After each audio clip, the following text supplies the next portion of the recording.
नमस्कार, DD news पर आप सभी का स्वागत। मैं हूं आपके साथ भावना नैयर। देश और दुनिया की बड़ी और अहम खबरों को लेकर हम हाजिर हैं। शुरुआत करते हैं बुलेटिन की टॉप हेडलाइंस के साथ। अपने वादों पर बुरी फंसी कांग्रेस, खड़गे की नसीहत के बाद पीएम मोदी समेत तमाम बीजेपी नेताओं का बयान। एकनाथ शिंदे ने कहा, सिर्फ लेना जानती है कांग्रेस। झारखंड चुनाव में जीत की रणनीति बनाने आज से रांची में होंगे अमित शाह। 5 नवंबर से कांग्रेस के प्रचार में आएगी तेजी। कल्पना सोरेन ने हेमंत सोरेन की उम्र से जुड़े विवाद पर की बीजेपी की खिंचाई।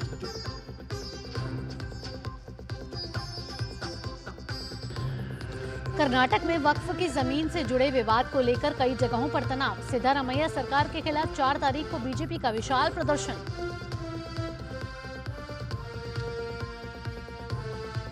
रेलवे की ओर से पूरे देश में छठ स्पेशल ट्रेनों का संचालन जारी। आज 168 ट्रेनों के जरिए यात्रियों के लिए विशेष सुविधा। और अमेरिका में राष्ट्रपति चुनाव की सरगर्मी। डोनाल्ड ट्रंप और कमला हैरिस के जुबानी हमले हुए तेज।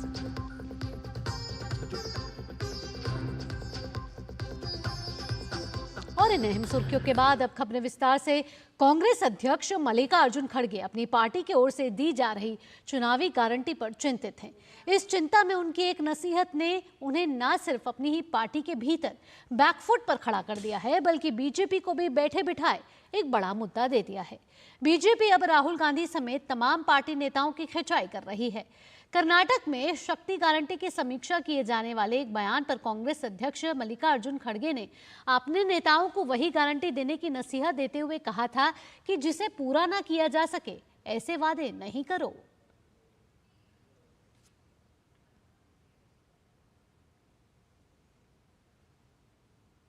तो कांग्रेस की गारंटियों पर कांग्रेस अध्यक्ष मल्लिकार्जुन खड़गे ने कांग्रेस को नसीहत दी है। और ये नसीहत में कहा गया है कि ऐसे वादे नहीं करो जिनको पूरा नहीं किया जा सकता। और ऐसे में अपनी ही पार्टी के भीतर बैकफुट पर आ गए हैं मल्लिकार्जुन खड़गे। दरअसल खड़गे की यह टिप्पणी कांग्रेस के नेतृत्व वाली कर्नाटक सरकार के यह कहने के बाद आई है कि वह शक्ति योजना की समीक्षा करेगी, जिसने महिला यात्रियों को मुफ्त बस सेवा प्रदान करने की घोषणा की है। कर्नाटक चुनाव में कांग्रेस ने लोगों के सामने 5 बड़ी गारंटी दी थी। इनमें गृह लक्ष्मी योजना के तहत महिलाओं को हर महीने 2000 रुपये, बेरोजगार ग्रेजुएट्स को 2 साल के लिए 3000 रुपये और गरीबी रेखा के नीचे हर परिवार को हर महीने प्रति व्यक्ति 10 किलोग्राम चावल जैसी गारंटी शामिल है। जानकारों का कहना है कि अगर कांग्रेस 5 गारंटी पूरा करती है तो इससे कर्नाटक का राजस्व घाटा 60,000 करोड़ रुपए से बढ़कर 1,14,000 करोड़ रुपए हो जाएगा और राज्य के कुल बजट का लगभग 21.5% भाग है ये।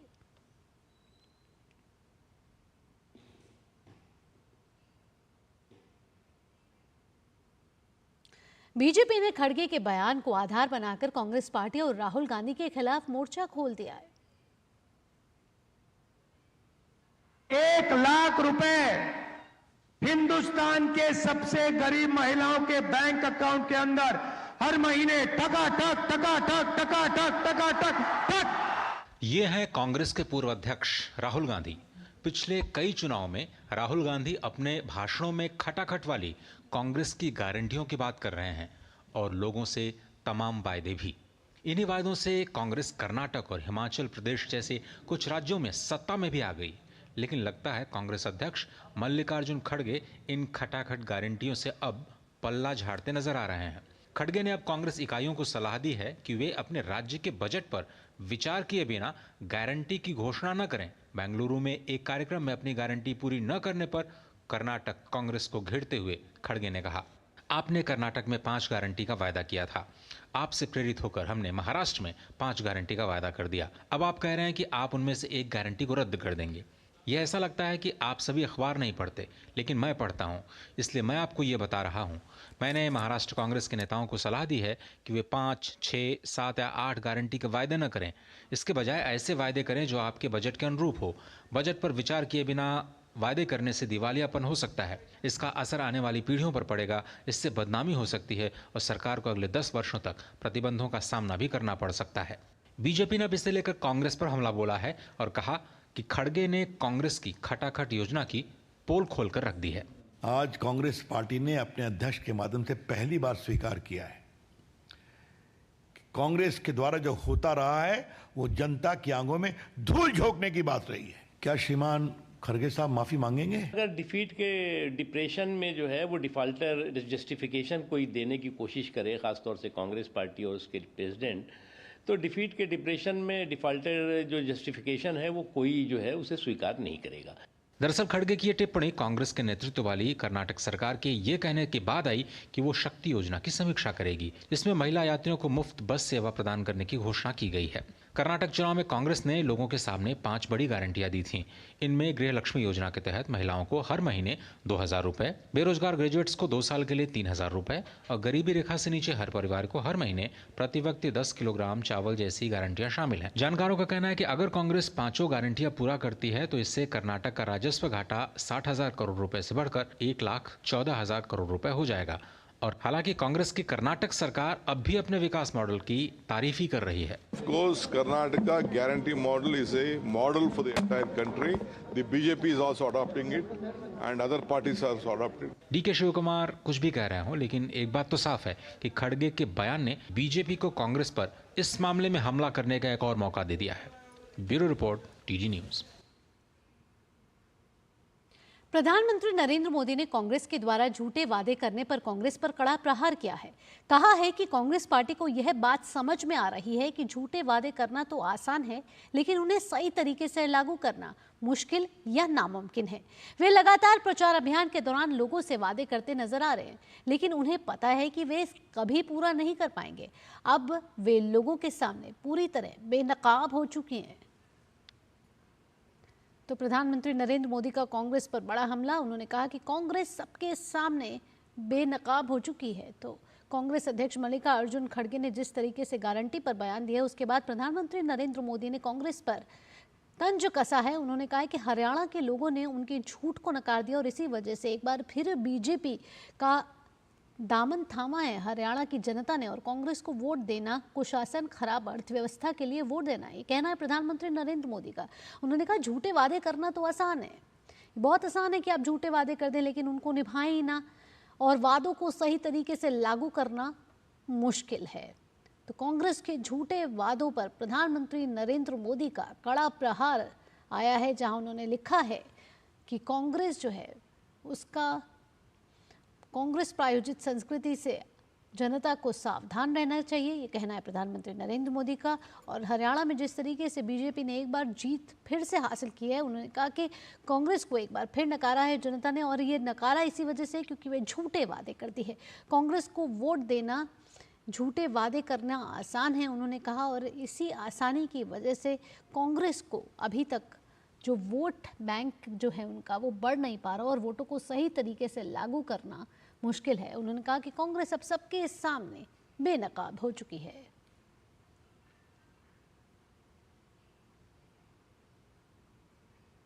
बढ़ते हैं आगे। महाराष्ट्र में चुनावी माहौल गर्म है और आरोप प्रत्यारोप का दौर भी जारी है। इस बीच महाराष्ट्र के मुख्यमंत्री एकनाथ शिंदे ने विपक्ष पर जमकर निशाना साधा है। मुख्यमंत्री ने मल्लिकार्जुन खड़गे के बजट के आधार पर गारंटी की घोषणा वाले बयान के जवाब में कहा कि कांग्रेस देना नहीं बस लेना जानती है। सही बात है, क्योंकि देने की उनकी नीयत नहीं है, देने का कभी उनको पता नहीं, उनको लेने का पता है कांग्रेस को। और उनको ये मालूम है, एक बार राजीव गांधी जी ने कहा था केंद्र 1 रुपया देता है तो जो एंड यूज़र है जो उसको 15 पैसे मिलते हैं। मतलब करप्शन कितना है, 85%। हमारे मोदी जी 1 रुपया भेजते तो पूरा 1 रुपया बंदा हमारे डीबीटी में जाता है। तो उन्होंने देना सीखा नहीं है। और दूसरी बात, हमने पूरा आरबीआई, केंद्र सरकार सबकी गाइडलाइन फॉलो की है। हमने जीडीपी के 25% लोन उठा सकते हैं, हमारा लोन 17.5 है। हम एफआरबीएम के 3% से अंदर है। हर गाइडलाइन को हम फॉलो करते हैं, कोई वायलेशन हमने नहीं किया है। और झारखंड और महाराष्ट्र का चुनावी महासंग्राम इस समय रोचक होता जा रहा है। चुनावी महासंग्राम में जो अनेक पार्टियां वो जी तोड़ कोशिश कर रही हैं और अब से शुरू होगा चुनावी प्रचार, क्योंकि नामांकन की प्रक्रिया कहीं ना कहीं पूरी हो चुकी है। और हमारे रिपोर्टर ग्राउंड जीरो से जुड़ चुके हैं, सुमेश पटेल जुड़ रहे हैं रांची से, धीरज कुमार जुड़ रहे हैं पुणे से। आइए दोनों का रुख करते हैं। सबसे पहले सुमेश, मैं आपके पास आना चाहूंगी। सुमेश, गृह मंत्री अमित शाह आ रहे हैं रांची और पूरी तैयारियां कर ली गई हैं, कई बैठकें होने वाली हैं और प्रधानमंत्री नरेंद्र मोदी के दौरे से पहले गृह मंत्री वहां आना और बैठकें करना, क्या रणनीति बन रही है? जीत का मंत्र क्या होगा? कार्यकर्ताओं में किस तरीके से जोश भरा जा रहा है? जी जरूर आपको बताना चाहूंगा, झारखंड में जो चुनावी सरगर्मियां हैं तेज हो गई हैं और लगातार जो झारखंड में 81 सीटों पर यहाँ पर चुनाव होने हैं और पहले चरण का जो मतदान होगा 13 नवंबर को 43 सीटों पर होगा, दूसरे चरण का मतदान 20 नवंबर को 38 सीटों पर होगा। बीजेपी लगातार यहाँ पर ग्राउंड जीरो पर कार्यकर्ताओं से मुलाकात कर रही है, तमाम मुद्दों को लेकर जा रही है। जो झारखंड में पिछले 5 सालों में जो यहाँ की वर्तमान सरकार है, झारखंड मुक्ति मोर्चा की सरकार है, उसके ऊपर लगातार हमले कर रही है, लगातार विकास की बात कर रही है। झारखंड में जिस तरह की आज के डेट में सबसे बड़ा अगर कोई मुद्दा बना हुआ तो झारखंड में बांग्लादेश घुसपैठ का मुद्दा बना हुआ है। लगातार बीजेपी इस मुद्दे को लेकर जनता के बीच में जा रही है और बीजेपी के नेता तमाम मुद्दों को लेकर एक बात और स्पष्ट करें कि झारखंड में पिछले 5 सालों में जो विकास की बात करती आई है, झारखंड मुक्ति मोर्चा सरकार ने जो विकास की बात कर रही थी, चाहे उनके ऊपर तमाम तरह के आरोप लगते हैं, चाहे भ्रष्टाचार, करप्शन, इन तमाम आरोपों को लेकर बीजेपी जनता के बीच जा रही है। उसी तरफ से लगातार जो हेमंता विश्व शर्मा है और केंद्रीय मंत्री शिवराज सिंह चौहान यहाँ पर लगातार कैंप लगाकर बैठे तो लगातार रोचक होता जा रहा है मुकाबला और गृह मंत्री अमित शाह भी वहां पहुंचे। धीरज कुमार हमारे साथ भी जुड़े हुए हैं पुणे से। धीरज का रुख करते हैं।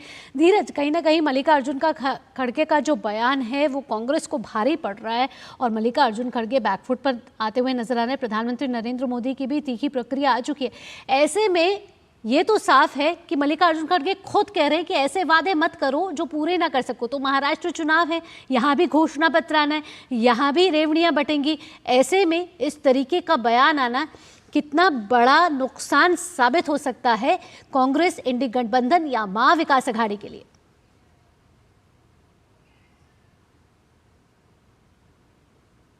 बिल्कुल आप सही कह रहे हैं। महाराष्ट्र के चुनाव में मल्लिकार्जुन खड़गे ने भारतीय जनता पार्टी को एक बहुत बड़ा मुद्दा दे दिया है और जिस मुद्दे के आधार पर, जिस मुद्दे को भारतीय जनता पार्टी पूरे चुनाव में भुनाने की कोशिश करेगी और जिस तरीके से मल्लिकार्जुन खड़गे के बाद प्रधानमंत्री ने खुद आकर कांग्रेस पे हमला बोला है और साफ तौर पे कहा है कि जो फ्रीबी की जो सियासत करती है कांग्रेस को ये पता नहीं है कि जनता के बीच किस तरीके के वादे करने चाहिए। जनता के बीच ऐसे ही वादे करने चाहिए जिस वादे को वो पूरा किया जा सके।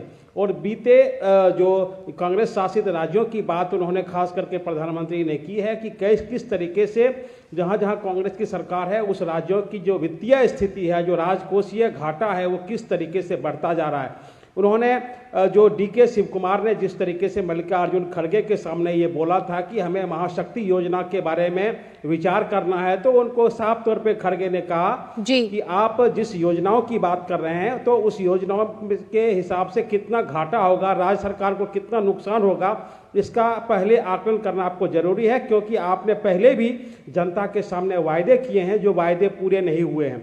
प्रधानमंत्री ने साफ तौर पर हिमाचल प्रदेश का जिक्र किया और साफ तौर पर उन्होंने अपने संदेश में कहा है कि कैसे हिमाचल की सरकार, जो वहां के जो सरकारी एम्प्लॉय है उनको सैलरी तक नहीं दे पा रही है, लेकिन कांग्रेस एक के बाद एक झूठे वायदे जनता के बीच में करती जा रही है। उस दूसरी तरफ उन्होंने तेलंगाना का जिक्र किया और साफ तौर पे कहा कि तेलंगाना में आपने जो किसानों के लिए जो फ्रीबी का वायदा किया था, आज भी किसान इस आस में है कि जो कांग्रेस की सरकार उस फ्रीबी को पूरा करेगी। और उसी तरीके से उन्होंने कांग्रेस पर हमलावर होते हुए महाराष्ट्र का जिक्र किया और महाराष्ट्र में उन्होंने साफ तौर पे कहा और जनता को एक संदेश दिया है कि आप कांग्रेस के बहकावे में ना आए, कांग्रेस का वोट मतलब विकास की लूट। तो साफ तौर पे प्रधानमंत्री ने कहा कि जबकि चुनाव है तो कांग्रेस के लोग जबकि आएंगे चुनाव प्रचार करने के लिए तो फ्रीबी की बात करेंगे, अपने वायदों की बात करेंगे और उस वायदों के जरिए आपको ललचाने की कोशिश करेंगे। तो उनके वायदों में नहीं आना है, क्योंकि जहां जहां भी कांग्रेस ने जनता के साथ वायदे किए हैं, कांग्रेस ने जनता को ठगा है, वो वायदे पूरे नहीं हो पाए हैं। अगर हम कर्नाटक की ही बात कर रहे थे तो कर्नाटक में जो 5 या 7 गारंटी की बात जो कांग्रेस ने की थी, क्या वो 7 गारंटी पूरा हो पाया? क्या तेलंगाना की गारंटी पूरी हो पा रही है? क्या हिमाचल प्रदेश में जो उन्होंने वायदे किए थे क्या वो पूरे हो रहे हैं? तो पीएम का और एक पूरा का पूरा संदेश, और उसके बाद वहाँ के जो मुख्यमंत्री है एकनाथ शिंदे ने भी जोर देकर कांग्रेस की जो फ्रीबी की सियासत को एक तरीके से उन्होंने बेनकाब करने की कोशिश की है। और जनता के बीच में ये बहुत बड़ा मुद्दा कांग्रेस ने भारतीय जनता पार्टी के हाथ में दे दिया। इसी के साथ धीरज, हमने देखा कि प्रधानमंत्री ने हरियाणा का भी जिक्र किया। प्रधानमंत्री ने कहा है कि कांग्रेस हमेशा से झूठे वायदे करती आ रही है और इसका असर हरियाणा के चुनावों पर भी देखने को मिला है। हरियाणा में कांग्रेस की हार हुई है और जिस तरीके से बीजेपी की बेहद ही शानदार जीत हुई है ये दर्शाती है। साथ ही साथ खरी खरी भी सुना दी प्रधानमंत्री नरेंद्र मोदी ने कांग्रेस को। इसके साथ साथ महाराष्ट्र के मुख्यमंत्री एकनाथ शिंदे ने भी कहा है कि कांग्रेस सिर्फ लेना जानती है, कांग्रेस को देना नहीं आता है।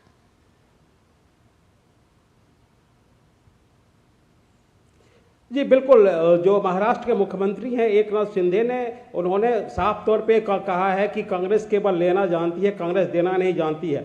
उन्होंने जो अपने संदेश में उन्होंने साफ तौर पे जो प्रधानमंत्री राजीव गांधी का जिक्र किया और उन्होंने कहा कि जो कांग्रेस के जो पूर्व प्रधानमंत्री थे वो खुद कहते थे कि केंद्र सरकार से जो 1 रुपया अगर जाता था तो एंड यूजर का उन्होंने जिक्र किया है। जो समाज के अंतिम पायदान पे जो लोग हैं उनके खाते में मात्र 15 पैसे पहुंचता है। और साफ तौर पर उन्होंने ये भी कहा कि जो उस समय जो कांग्रेस का पैसा जनता के बीच में जाता था वो जनता के हाथों में नहीं जाता था, वो बिचौलियों के जरिए जनता के बीच में पहुंचता था। लेकिन जब से भारतीय जनता पार्टी की सरकार बनी है, जो हमारे लाभार्थी वर्ग है या जिस तरीके की घोषणाएं केंद्र सरकार की घोषणाएं समाज के अंतिम पायदान तक के लोगों के लिए होती है, तो वो घोषणाएं डायरेक्ट उनके खाते तक पहुंचती है, उसमें कोई बिचौलिया उसका पैसा नहीं लेता है। तो उन्होंने साफ तौर पर एकनाथ शिंदे ने यह जिक्र किया कि देखिए खुद प्रधानमंत्री कहते थे कि जो 1 रुपये में 85 पैसे का करप्शन होता है और 15 पैसे ही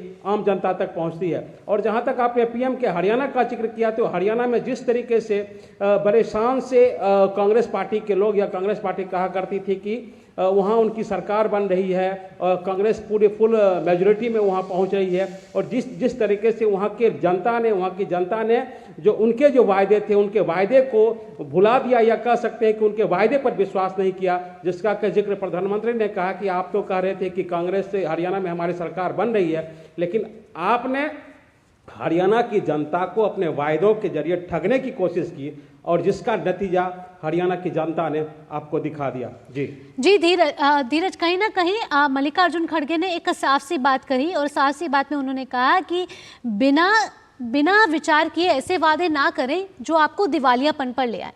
तो आप कहीं ना कहीं धीरज ये समझते हैं कि आला कमान, कांग्रेस के आला कमान में ही अंतर्कलह चलती है। कहीं ना कहीं मल्लिकार्जुन तो साफ संदेश देते हुए नजर आ रहे हैं। उन्होंने कहा कि ऐसे वायदे ना करें और ये वायदे दिख रहे हैं आपको धरातल पे भी, आपको कर्नाटक में दिख रहे हैं, आपको हिमाचल में दिख रहे हैं, ऐसे दूसरे जहां कांग्रेस शासित राज्य वहां दिख रहे हैं। ऐसे में मल्लिकार्जुन खड़गे कहीं ना कहीं सच्चाई बोल रहे हैं और कहीं ना कहीं वो कह रहे हैं कि ऐसे कांग्रेस घोषणा पत्र में ऐसे वायदे आगे महाराष्ट्र में ऐसी गलती ना करें।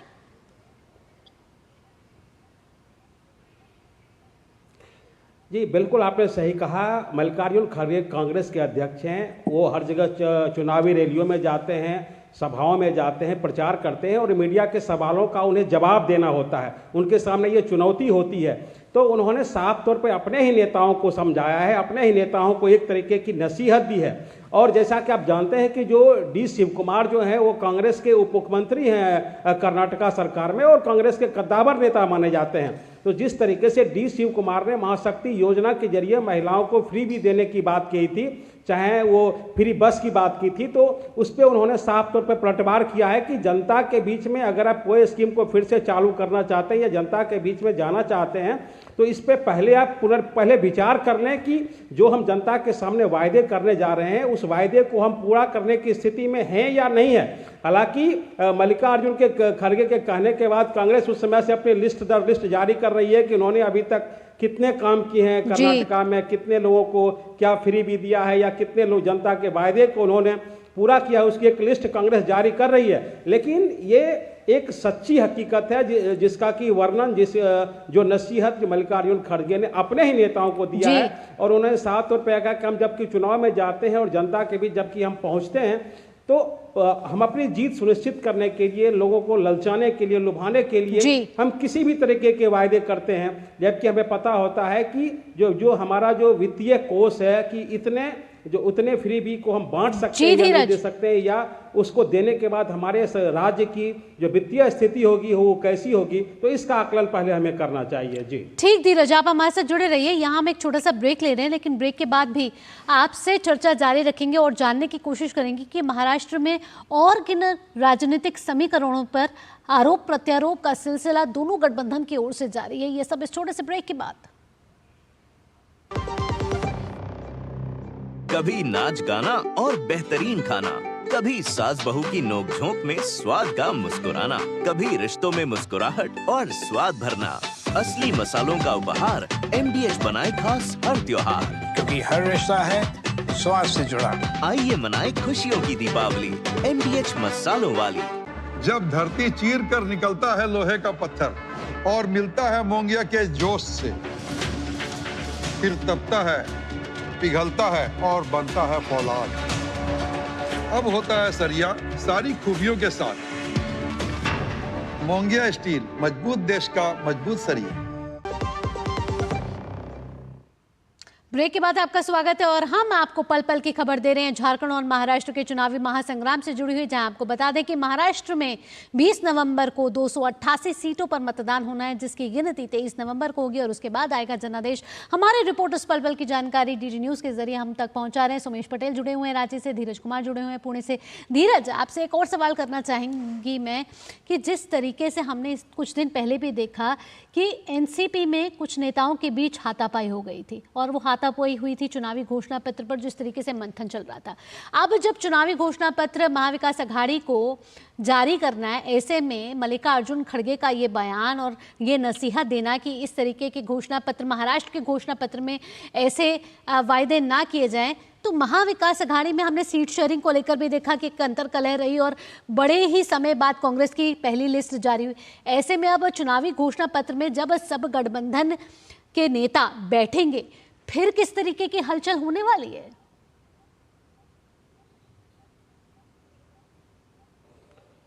देखिए, 6 नवंबर को जो अगर मुंबई में जो कांग्रेस के जो नेता हैं राहुल गांधी, उनकी एक सभा होने वाली है और उस सभा में राहुल गांधी जो महाविकास आघाड़ी के जो उनके जो गठबंधन के जो नेता हैं उनके साथ वो बैठेंगे और एक सभा को भी संबोधित करेंगे और उस सभा में ये तय किया जाएगा कि महाविकास आघाड़ी किस मुद्दों पर जनता के साथ जाएगी। और जिस तरीके से आज प्रधानमंत्री ने हमला बोला है महाविकास आघाड़ी और कांग्रेस के नेताओं के ऊपर, तो इस बात का भी जिक्र जरूर होगा कि जो फ्रीबी वाला जो वायदा है वो वायदा जनता के साथ कितना करना चाहिए और कितना नहीं करना चाहिए, इसका जिक्र जरूर होगा। और जहां तक आपने एनसीपी की बात करी, देखिए एनसीपी के जो नेता है शरद पवार हैं, वो कद्दावर नेता माने जाते हैं। वो राहुल गांधी की बातों में कितना आते हैं और जो यहाँ के जो सियासी पंडित हैं, जो सियासी जानकार हैं, वो अच्छी तरीके से जानते हैं कि शरद पवार क्या बोलते हैं और शरद पवार उनके बोलने का क्या अर्थ होता है, वो यहाँ की जनता ही भली भांति अच्छी तरीके से समझती है। धीरज, तो शरद पवार को समझना कोई आसान खेल नहीं है, खास करके कांग्रेस के लिए या हम कह सकते हैं जो उद्धव ठाकरे के लिए, क्योंकि शरद पवार एक शब्द में कई तीर चलाते हैं। तो अब राहुल गांधी के बयान का, राहुल गांधी के बातों का शरद पवार पर कितना असर पड़ता है, ये तो देखने वाली बात होगी। और वही बात जो उद्धव ठाकरे हैं उनके लिए भी होगी कि वो कितना राहुल गांधी की बातों को समझते हैं। और जो बात आपने आपसी मतभेद की करी, तो सीट शेयरिंग से ही जो एक तरीके से जो खींचतान है वो खींचतान जारी है। और आज भी हमने देखा और पूरे जो यहाँ की जो अखबार है, कहीं ना कहीं महाविकास आघाड़ी के गठबंधन में अंतर कलह जो है वो साफ साफ नजर आ रही है। धीरज, सोमेश भी जुड़े हुए हैं हमारे साथ रांची में। झारखंड में भी पहले चरण का चुनाव जो है सोमेश 13 नवंबर को 43 सीटों पर होना है। अगर 2 चरणों की बात की जाए तो पहले चरण में ज्यादा सीटें, ऐसे में गृह मंत्री अमित शाह वहां आ रहे हैं जीत का मंत्र देने, साथ ही साथ चुनावी शंखनाद करने। ऐसे में पार्टी के कार्यकर्ताओं में किस तरीके का जोश इस समय भरा हुआ है? और अगर बीजेपी की बात की जाए तो प्रधानमंत्री नरेंद्र मोदी भी 4 नवंबर को आने वाले हैं, चाईबासा से चुनावी शंखनाद करने वाले हैं। ऐसे में केंद्रीय गृह मंत्री आज जिन बैठकों का दौर जारी रहेगा, उसमें क्या मंथन होने की उम्मीद की जा रही है सुमेश?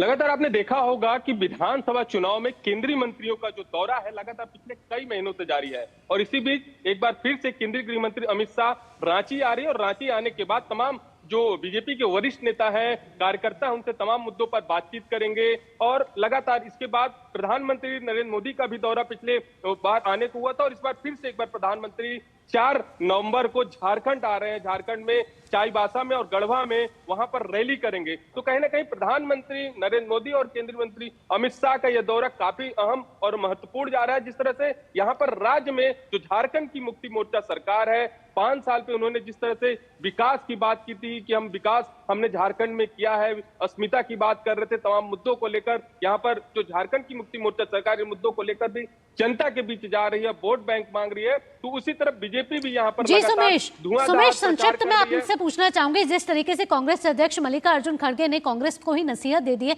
ऐसे में झारखंड भी घोषणा पत्र जारी करेगा जल्दी, यहाँ महागठबंधन है, सब पार्टियों को साथ लेके चलना है, ऐसे में अगर घोषणा पत्र में इस तरीके की नसीहत पहले ही दे देना कांग्रेस अध्यक्ष मल्लिकार्जुन खड़गे से महागठबंधन पर कितना असर दे सकता है?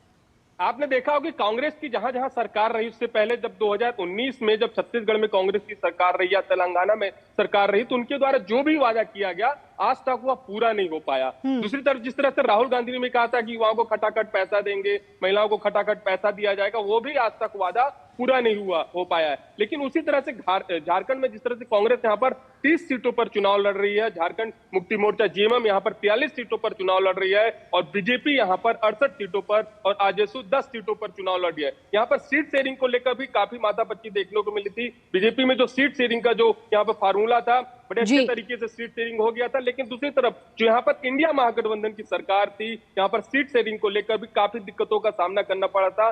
कुछ दिनों बाद जब बीजेपी की सीट शेयरिंग घोषणा हो गई, उसके बाद यहाँ पर सीट शेयरिंग हुई और तो इस समय झारखंड और महाराष्ट्र में चुनावी सरगर्मियां तेज होती हुई आरोप प्रत्यारोप का सिलसिला शुरू हो चुका है। कई दिग्गज नेता भी चुनावी प्रचार को धार देने के लिए अपनी रणनीतियां बनाते हुए नजर आ रहे हैं। सुमेश और धीरज, इन तमाम जानकारियों के साथ आपका बहुत बहुत धन्यवाद।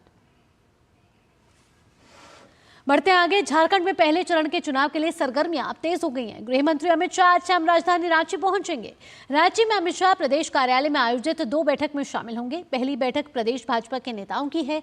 इसमें संगठन प्रभारी लक्ष्मीकांत वाजपेयी, चुनाव प्रभारी शिवराज सिंह चौहान और हेमंत बिस्व शर्मा भी शामिल होंगे और अब तक की चुनावी प्रक्रिया पर विमर्श करेंगे, यानी कि होने वाला है मंथन।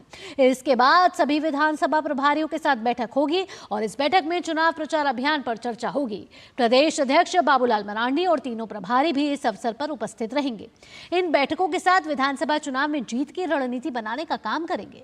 रांची प्रवास के दौरान गृह मंत्री अमित शाह उन लोगों से भी मिल सकते हैं जिन्होंने भाजपा के अधिकृत प्रत्याशियों के खिलाफ नामांकन कराया था और बाद में वापस ले लिया। चुनाव सह प्रभारी और असम के मुख्यमंत्री हेमंत बिस्व शर्मा ने इन सभी बागी नेताओं को नाम वापस करने के लिए मनाया था।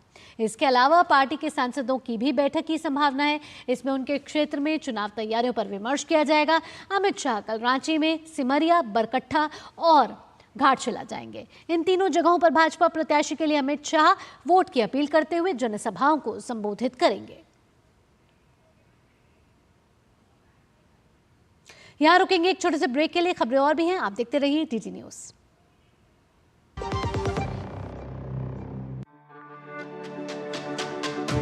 मेरी पसंद, मेरी पसंद,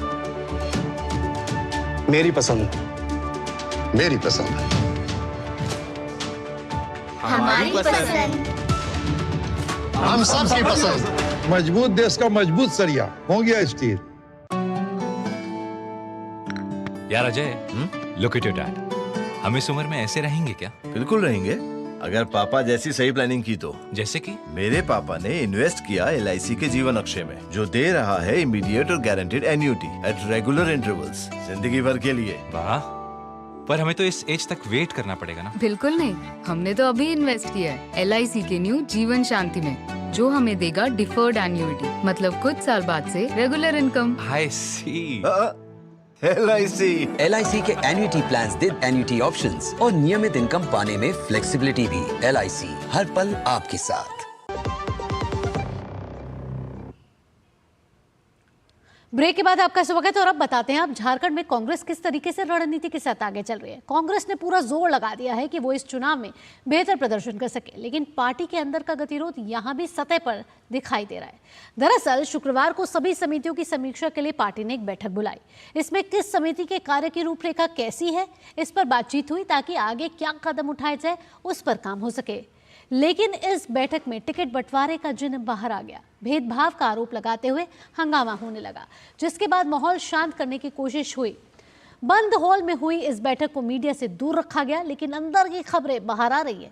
बैठक के बाद झारखंड के कांग्रेस प्रभारी गुलाम अहमद मीर ने कहा कि पार्टी संगठन में सब कुछ ठीक है। आपको बता दें कि 5 तारीख से पार्टी का प्रचार अभियान तेज होने वाला है। हमारे आने वाले प्रधानमंत्री भी आ रहे हैं यहाँ पर, वुड बी प्रधानमंत्री, और हमारे कांग्रेस अध्यक्ष भी आ रहे हैं, हमारे अदर स्टार कैंपेनर्स भी आ रहे हैं। और मेरे ख्याल से हम 5 तारीख से स्टार्टिंग कर रहे हैं, क्योंकि त्योहारों की वजह से 2 दिन आगे पीछे गए थे। 5 तारीख को मल्लिकार्जुन खड़गे जी शुरुआत करेंगे और वो 1 दिन के लिए आएंगे। फिर 6 और 7 को और स्टार कैंपेनर्स आएंगे। 8 और 9 तारीख को राहुल गांधी जी यहाँ पर कम से कम 6-7 जगह पर एड्रेस करेंगे, और उसी तरह से जो बाकी को स्टार्स हैं वो सारे आएंगे। तो हमारा मोमेंटम शुरू हम कर रहे हैं अपने एजेंडे के साथ। झारखंड चुनाव को लेकर इंडी गठबंधन की बैठक रांची के जेएमएम कार्यालय में हुई। बैठक में वर्तमान झारखंड विधानसभा आम चुनाव 2024 में इंडी गठबंधन के प्रत्याशियों की जीत सुनिश्चित करने के लिए रणनीति बनाई गई। साथ ही केंद्र स्तर के बूथ स्तर तक पार्टी कार्यकर्ताओं और नेता में सामंजस्य स्थापित करने पर जोर भी दिया गया।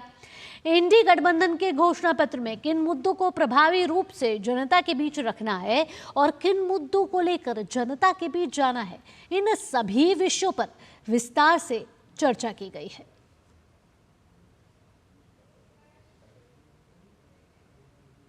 आगे बढ़ते हैं। झारखंड के मुख्यमंत्री हेमंत सोरेन की पत्नी कल्पना सोरेन इन दिनों चुनावी प्रचार में व्यस्त है।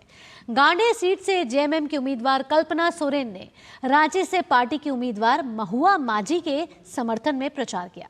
दोनों ने साथ में चाय भी पी और वहां मौजूद लोगों से बातचीत भी की। इसके बाद पंडाल में मां काली की पूजा भी की, जिसके बाद मीडिया ने कल्पना से हेमंत सोरेन की उम्र को लेकर पैदा हुए विवाद पर सवाल पूछ डाला, तो जवाब मिला कि विरोधी इसे बेवजह का मुद्दा बनाए बैठे हैं। इतने डर गए हैं हेमंत सोरेन जी से कि आपको मुद्दा ही नहीं मिल रहा है और आप ऐसी ऐसी बातों को लेकर के आ रहे हैं जिससे आपको ये लग रहा है, आपको पता चल गया है, क्योंकि आप लोगों ने अपना भविष्य देख लिया है और आपका डर बता रहा है कि आप लोग हेमंत सोरेन से कुछ ज़्यादा ही डर गए हैं जब से उनको जेल भेजा। और वो जो जेल भेज करके बाहर आए और हमारी आधी आबादी को एक सौगात देने का काम किया, लोगों की बिल माफ़ी करने का काम किया, किसानों को बिल उनके ऋण के माफ़ी करने का काम किया, आप इतना डर गए हेमंत सोरेन जी से। बढ़ते आगे। जमशेदपुर लोकसभा के अंतर्गत आने वाले 6 विधानसभा क्षेत्रों में जमशेदपुर पूर्वी विधानसभा सबसे ज्यादा चर्चा का विषय बना हुआ है।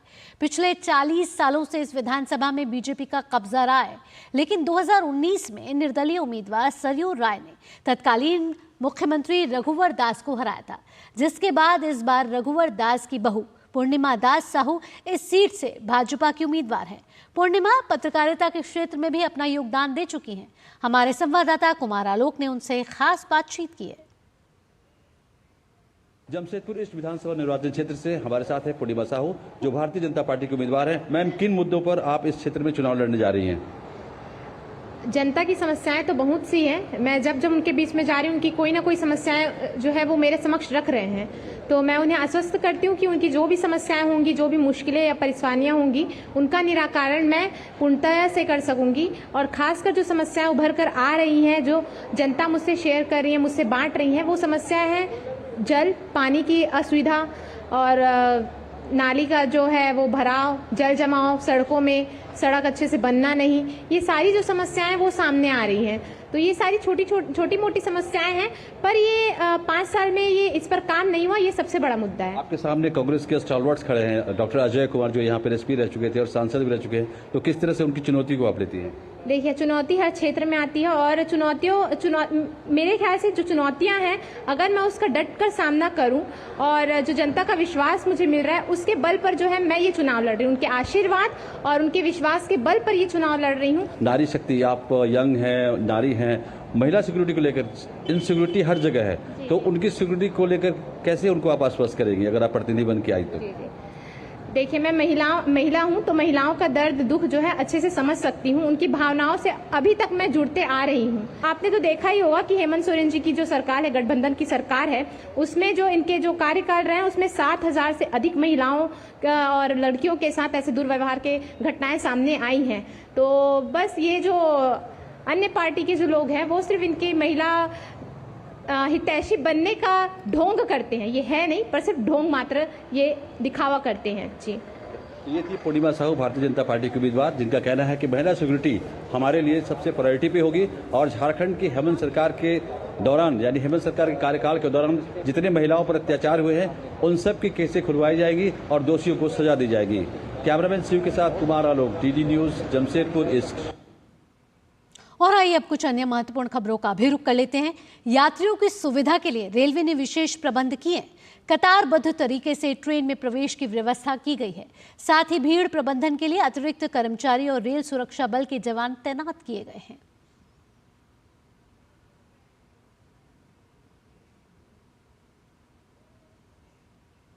त्योहारों के अवसर पर भारतीय रेलवे द्वारा लगभग 7,500 स्पेशल ट्रेन चलाई जा रही हैं, जबकि पिछले साल 4,500 विशेष गाड़ियां चलाई गई थी। नवंबर 2024 को रेलवे ने 164 से अधिक विशेष गाड़ियां चलाई, जबकि आज 168 विशेष गाड़ियां चलाई गई हैं। आज चलाई जा रही कुछ महत्वपूर्ण विशेष गाड़ियों का विवरण इस प्रकार है।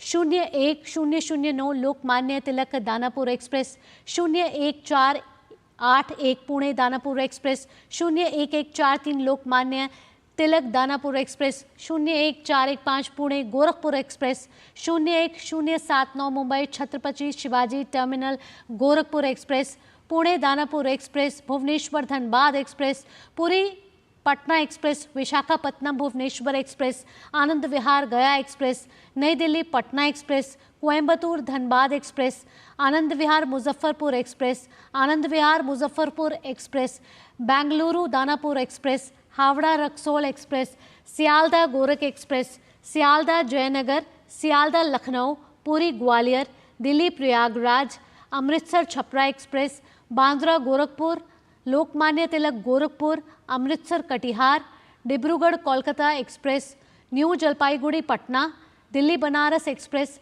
आनंद Vihar Saharsa express, Anand Vihar Gorakhpur express, Nai Delhi Rajgir express, Nai Delhi Patna express, Nai Delhi Barauni express, Shri Vaishno Devi Dham Katra Kamakhya express. तो ये विशेष ट्रेनें भारतीय रेलवे ने छठ की पूजा के दौरान इन विशेष ट्रेनों का प्रबंध किया है और ये विशेष गाड़ियां जो हैं वो चलाई जा रही हैं। रेल मंत्री अश्विनी वैष्णव नई दिल्ली रेलवे स्टेशन पर सुविधाओं का जायजा लेने पहुंचे। उन्होंने मुसाफिरों से बातचीत कर जमीनी हकीकत जानने की कोशिश की। रेल मंत्री ने डीडी न्यूज़ के साथ विशेष बातचीत में कहा कि आने वाले दिनों में सामान्य डिब्बों की संख्या बढ़ेगी और ट्रेनों का परिचालन भी पहले के मुकाबले बढ़ाया जाएगा।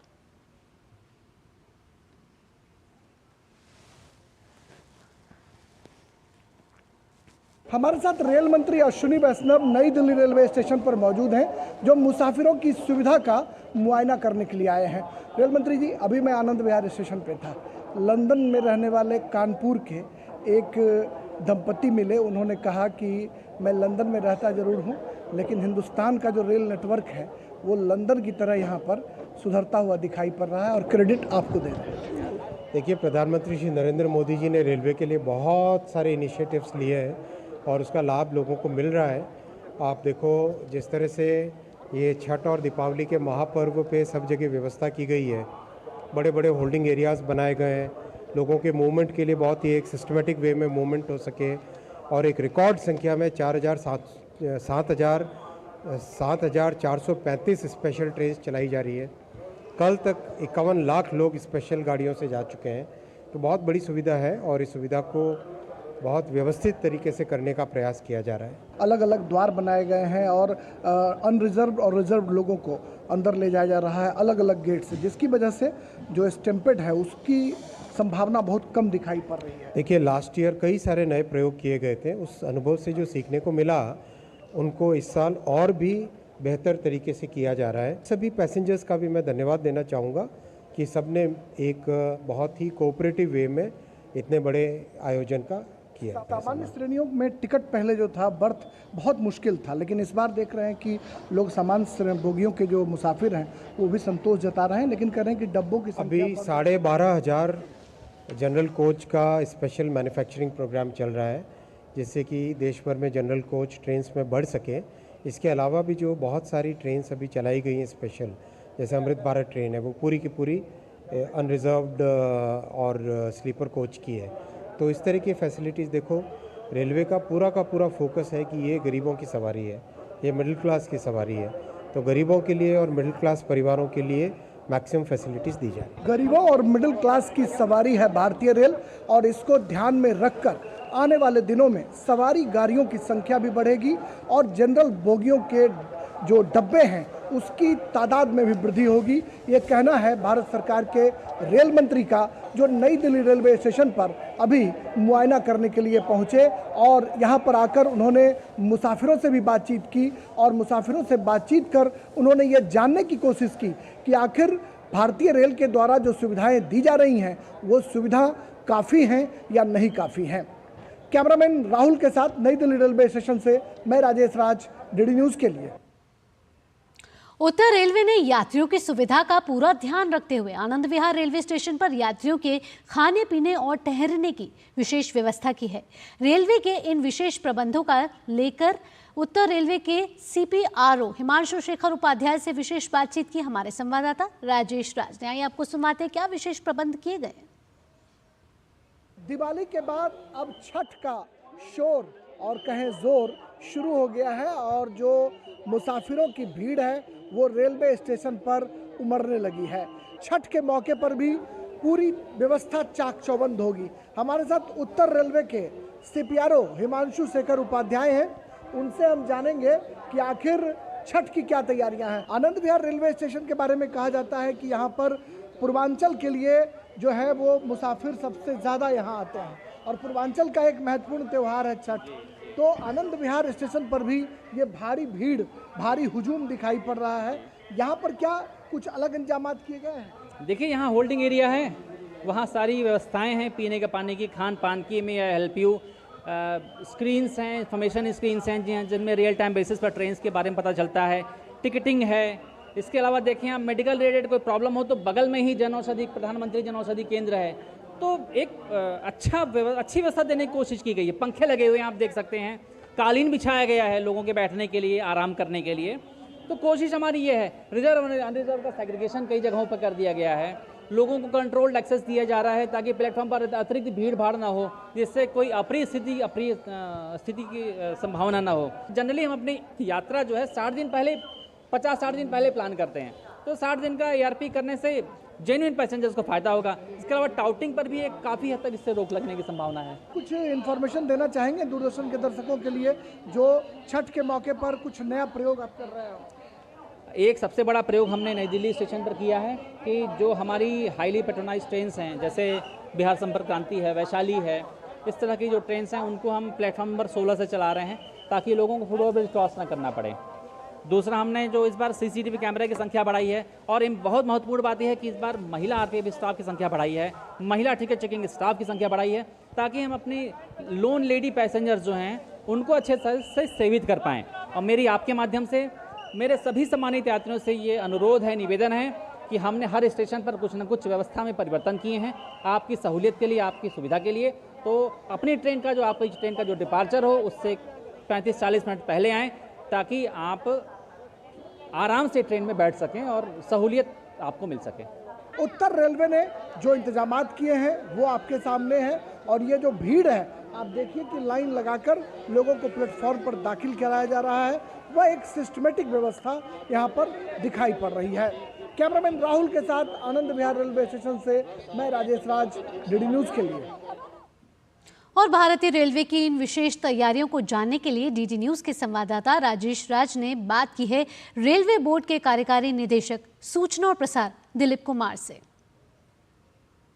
दिवाली का शोर थम चुका है, लेकिन अब छठ की बारी है और छठ के लिए भारतीय रेल के द्वारा लाखों पैसेंजर जो हैं अपने गंतव्य स्थल तक जाने के लिए उड़ान भरने वाले हैं। और आने वाले दिनों में क्या क्या भारतीय रेल की तैयारियां हैं उस पर हम बात करेंगे। हमारे साथ एग्जीक्यूटिव डायरेक्टर जो सूचना और प्रसार हैं दिलीप कुमार जी। छठ की बारी है और छठ के लिए हम जानते हैं कि पूर्वांचल के लिए लाखों लोग जो हैं वो यहाँ से उड़ान भरेंगे, क्या तैयारियां हैं? वस्तुतः पूर्वांचल और बिहार के लिए पूरे देश से लोग जाने के लिए तैयार हैं और उसके लिए रेलवे ने पूरे देश में तैयारी की है। नई दिल्ली हो, आनंद विहार हो, दिल्ली स्टेशन हो, नॉर्दर्न रेलवे के अमृतसर, लुधियाना, अम्बाला, इन सारे स्टेशनों पर तैयारियां की गई है। और जो बेसिक एमिनिटीज़ है उसकी मॉनिटरिंग के लिए ऑन बोर्ड और ऑफ बोर्ड हम लोगों ने अपना एक कंट्रोल रूम भी बनाया है और साथ ही हर प्रकार की सहायता की व्यवस्था की गई है। हम लोगों ने मेडिकल बूथ बनाए हैं सभी महत्वपूर्ण स्टेशनों पर। पहले 4 महीने पहले रिजर्वेशन कराए जाते थे, अब उसकी जो मियाद है उसको घटाकर 2 महीना कर दिया गया है, यानी 60 दिन पहले ही रिजर्वेशन होगा। इस पर हम चाहते हैं कि रेलवे के द्वारा मुसाफिरों को ये सूचना मिले कि आखिर किन वजहों से ऐसा हो पाया है। हम लोगों ने रिजर्वेशन पीरियड को कम करने का जो फैसला लिया है उसके पीछे कई कारण थे। एक कारण यह है कि सेफ्टी के हिसाब से पूरे भारतीय रेलवे जो है मॉडर्नाइजेशन के नए युग में प्रवेश कर रहा है। तो जो पुराने कोचेस थे ICF टाइप के, उसको हम नए LHB कोचेस से रिप्लेस करना चाहते हैं सारी गाड़ियों में। साथ ही ऐसा देखा गया है, एक स्टडी हम लोगों ने करवाई थी कि जो लोग बहुत पहले रिजर्वेशन करा लेते हैं वो लोग अपने टिकटों का कैंसिलेशन भी बहुत ज़्यादा कराते हैं। तो इससे जो जेन्युइन पैसेंजर्स हैं उनको कंफर्म टिकट मिलने में दिक्कत होती थी।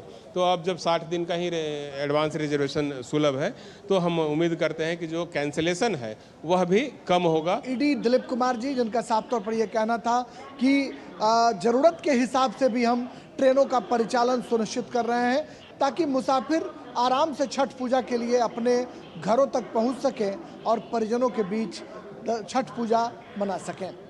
कैमरामैन जगमोहन के साथ नई दिल्ली रेलवे स्टेशन से मैं राजेश राज, डीडी न्यूज़ के लिए। अब खबर कर्नाटक से आ रही है। कर्नाटक में वक्फ विवाद हिंसक हो चुका है। यहाँ विजयपुरा, कलबुर्गी, बीदर और शिवमोगा के किसानों ने आरोप लगाया है कि वक्फ बोर्ड द्वारा उनकी जमीन खाली करने के लिए नोटिस जारी किए गए हैं, जबकि वे 1 सदी से अधिक समय से उस पर खेती कर रहे हैं और उनके पास अपने स्वामित्व को साबित करने के लिए सभी प्रासंगिक दस्तावेज भी हैं। इस आरोप के बाद सिद्धरामैया की सरकार बैकफुट पर आ गई है, जबकि बीजेपी ने इसके खिलाफ 4 नवंबर को राष्ट्रव्यापी प्रदर्शन का ऐलान किया है। कर्नाटक में वक्फ भूमि विवाद को लेकर कई जगहों पर तनावपूर्ण स्थिति बन गई है। हावेरी जिले के एक गांव में वक्फ द्वारा मंदिर और ग्रामीणों के घरों और जमीन पर दावा ठोका गया है। गांव के लोगों को अपने मंदिर के साथ साथ घर और जमीन हथियाए जाने का डर सता रहा है। विवाद बढ़ने पर गांव में 2 पक्षों में जमकर पत्थरबाजी हुई। पत्थरबाजी के दौरान कई लोग घायल हुए हैं। मामला वक्फ द्वारा किसानों की जमीनों पर दावे को लेकर गर्मा गया है। स्थानीय पुलिस ने हिंसा फैलाने के आरोप में 32 लोगों को हिरासत में लिया है। हालात पर काबू पाने के लिए पुलिसकर्मियों को गांव में तैनात कर दिया गया है। ये भारत में छोड़ के जिधर भी वक्फ बोर्ड नहीं है, ये वक्फ बोर्ड का जरूरत क्या है इंडिया में? ये कौन लगाया? ये कांग्रेस वाले अपीजमेंट करने के लिए ऐसे एक कानून लिया गया है, वो मैं विरोध करता हूं। इस बीच कर्नाटक के भारतीय जनता पार्टी के विधायक बसनगौड़ा पाटिल ने प्रधानमंत्री नरेंद्र मोदी को वक्फ से जुड़े मसले पर पत्र लिखकर वक्फ संपत्तियों का राष्ट्रीयकरण करने की मांग की है। पत्र में उन्होंने लिखा है कि मैं विनम्रता पूर्वक आपके माननीय कार्यालय से अनुरोध करता हूं कि निष्पक्ष प्रशासन सुनिश्चित करने और आगे अन्याय को रोकने के लिए वक्फ संपत्तियों का राष्ट्रीयकरण करने पर विचार करें। मौजूदा कानूनों द्वारा सशक्त वक्फ बोर्ड कथित तौर पर व्यक्तियों, किसानों और लंबे समय से चली आ रही धार्मिक संस्थाओं जिनमें वक्फ से संबंध नहीं है के स्वामित्व वाली संपत्तियों पर अतिक्रमण कर रहे हैं। केंद्रीय मंत्री प्रहलाद जोशी ने कर्नाटक में वक्फ बोर्ड के मनमाने रवैये को लेकर कर्नाटक सरकार को घेरा। वहीं वरिष्ठ भाजपा नेता रविशंकर प्रसाद ने भी वक्फ बोर्ड को लेकर कांग्रेस की कर्नाटक सरकार पर जमकर निशाना साधा। They want to take over the position of the Hanuman temple. So what else they need? And most unfortunately, one CEO of the Jilla Panchayat, he has ordered this. It is most unfortunate, and I strongly condemn the action of the government, and also particularly that Jilla Panchayat and Mr. Jamir is forcing the authorities to take action on the innocent Hindus.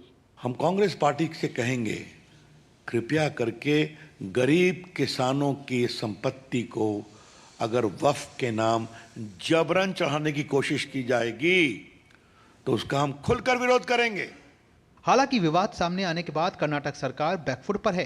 Karnataka सरकार ने भाजपा के आरोपों को गलत करार दिया है। इससे पहले कर्नाटका के विजयपुरा में किसानों की 1200 एकड़ जमीन पर वक्फ बोर्ड ने दावा किया था। वक्फ बोर्ड ने किसानों को नोटिस भी जारी किया। तेलंगाना में भी मेडिचल मलकाजगिरी जिले के मलकाजगिरी में 750 एकड़ जमीन पर वक्फ बोर्ड ने अपना दावा पेश कर दिया है। केरल के मुनम्बम गांव के लगभग 610 परिवारों ने आरोप लगाया है कि उनकी जमीन और संपत्तियों पर वक्फ बोर्ड ने दावा किया है। Bureau report, DD news. खबर पश्चिम बंगाल से आ रही है। पश्चिम बंगाल के राजा बाजार में मां काली के विसर्जन जुलूस पर हमले को लेकर बीजेपी नेता सुवेंदु अधिकारी ने ममता सरकार और राज्य के कानून व्यवस्था पर सवाल उठाए हैं। उन्होंने अपने सोशल मीडिया प्लेटफॉर्म एक्स पर घटना से जुड़ा वीडियो साझा करते हुए पुलिस कमिश्नर से सवाल पूछा है। उन्होंने कहा कि नारकेल डांगा पुलिस कार्रवाई करने और भक्तों की सुरक्षा करने में विफल रही। पुलिस की कार्यशीलता पर सवाल उठाते हुए उन्होंने राज्य में तुरंत केंद्रीय अर्धसैनिक बलों की तैनाती का अनुरोध किया। उन्होंने कहा कि आम और निर्दोष भारतीय बार बार पश्चिम बंगाल में कट्टरपंथियों के हमले का शिकार हो रहे हैं।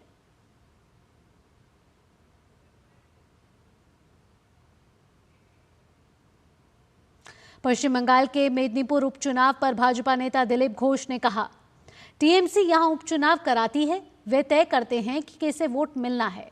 वे चुनाव से ठीक पहले भय का माहौल बनाते हैं और तनाव पैदा करते हैं।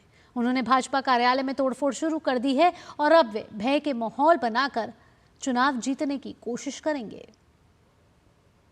बाई इलेक्शन यहाँ टीएमसी कराता है, जिसको चाहे कौन वोट देगा कौन नहीं देगा वो लोग तय करते हैं और पूरा भय का वातावरण बना करके लूटते हैं। तो चुनाव आते ही इस प्रकार टेंशन क्रिएट करते हैं। उसी प्रकार बीजेपी पार्टी ऑफिस में हमला, तोड़फोड़, आग लगाना ये शुरू कर दिया उन लोगों ने, एक भय के वातावरण बना करके, और चुनाव जीतने की प्रयास करेगी टीएमसी। तो चुनाव में भय का माहौल बना रही है ममता सरकार, ये कहना है दिलीप घोष का। आइए अब बात कर लेते हैं अमेरिका में होने वाले राष्ट्रपति चुनाव की।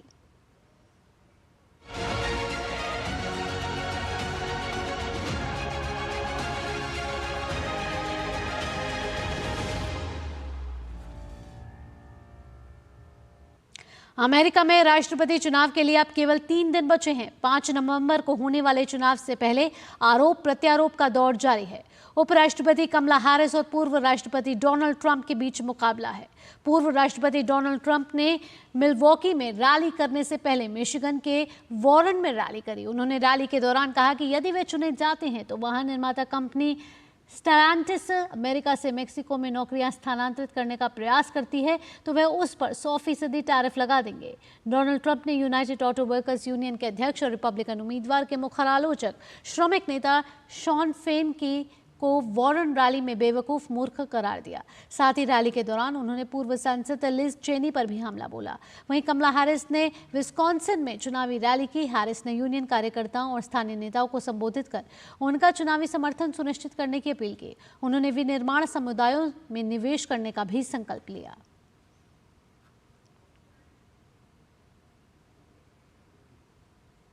अमेरिका में राष्ट्रपति चुनाव के लिए अब केवल 3 दिन ही बचे हैं। चुनाव में कमला हैरिस और डोनाल्ड ट्रंप के बीच कांटे की टक्कर है। आखिर स्विंग टेस्ट जॉर्जिया में कौन आगे चल रहा है, साथ ही भारतीय अमेरिकी समुदाय में इस बार कौन कौन से मुद्दे हावी हैं, देखिए हमारे संवाददाता शुभेंदु घोष की भारतीय अमेरिकी समुदाय के राजनीतिक महत्व और ट्रंप हैरिस को लेकर भारतीय अमेरिकी परिषद के सदस्य बॉब एडामिली से खास बातचीत। हम अटलांटा में हैं। मेरे साथ हैं यहाँ पे इंडियन अमेरिकन कम्युनिटी के एक इलेक्टेड रिप्रेजेंटेटिव मिस्टर बॉब इरामली, जो जॉन क्रीक सिटी काउंसिल के मेंबर हैं। स्वागत है आपका डीडी न्यूज में। आप one of the first Indian American हैं जो पब्लिक ऑफिस में इलेक्ट हुए थे जॉर्जिया में। थोड़ा अपना अनुभव साझा करें हमारे साथ कि कैसा अनुभव रहा पब्लिक ऑफिस में यहाँ सर्व करते हैं। बहुत अच्छे। नमस्कार दोस्तों, हमारा ये ख्याल है कि जब हम भारतीय वायुसेना में थे, हमें यही बताया जाता था कि आप नहीं करोगे तो कौन करेगा ये जिम्मेदारी। वही जिम्मेदारी की हमने, हमारी सोच जो है हम यहाँ भी लिया है। ये हमारा मुल्क है, अभी ये हमारा जगह जहाँ रहते हैं हम, तो इसीलिए हमको ये लगा कि हम भी यहाँ अपना हाथ बटाएं। इन दोनों कैंडिडेट्स को अगर मैं कहूँ कंपेयर किया जाए स्ट्रेंथ्स और वीकनेसेस को, तो क्या कांटे की टक्कर है ये हमें सुनने में आ रहा है। आप बताएं कि किस तरीके का एडवांटेज है एक कैंडिडेट का दूसरे के ऊपर। ऐसा है कि देखिए, अगर बात रही जो विदेशी लोग हमारे घुसपैठिए हैं जो बगैर कागज के यहाँ आ जाते हैं, वो लोग जो हैं हमारे चीफ ऑफ पुलिस बताते हैं कि यहाँ हमारे बहुत सारे नुकसान पहुँचाते हैं लोगों को, क्योंकि यहाँ लोग बहुत ट्रस्टिंग हैं। तो जब ये लोग आ जाते हैं तो हमारे बच्चों को सफ़ेद कोकेन वगैरह बेचते हैं। सारे नहीं, अगर 100 में 3 भी बेचा तो वो 3 हमारे लिए खतरा है। तो ये बात है। और ऊपर वाला महंगाई एक ऐसी चीज़ है। 2 साल पहले हमारे पास यहाँ 50 पैसे में डजन अंडे मिलते थे, आजकल $2.50 में 1 डजन मिलता है। अगर ये 2 बात रही, महंगाई और ये घुसपैठियों की बात रही, तो ट्रंप में एडवांटेज है। और अगर मिस हैरिस की बात करेंगे तो अगर वो और भी कुछ प्रोग्राम लाएंगे, हम ये पैसे देंगे, वो पैसे देंगे, हम उसका भी कुछ महत्व होगा। डीडी न्यूज से बात करने के लिए आपका बहुत बहुत धन्यवाद। बॉब इरामली, भारतीय मूल के one of the first elected representative यहाँ जॉर्जिया में। कैमरा पर्सन जयशंकर के साथ Shubhendu Ghosh, DD news, Atlanta. इसी के साथ इस बुलेटिन में इतना ही। देश और दुनिया की अहम और बड़ी खबरों के लिए आप देखते रहिए डीडी न्यूज। मुझे दीजिए अनुमति। नमस्कार।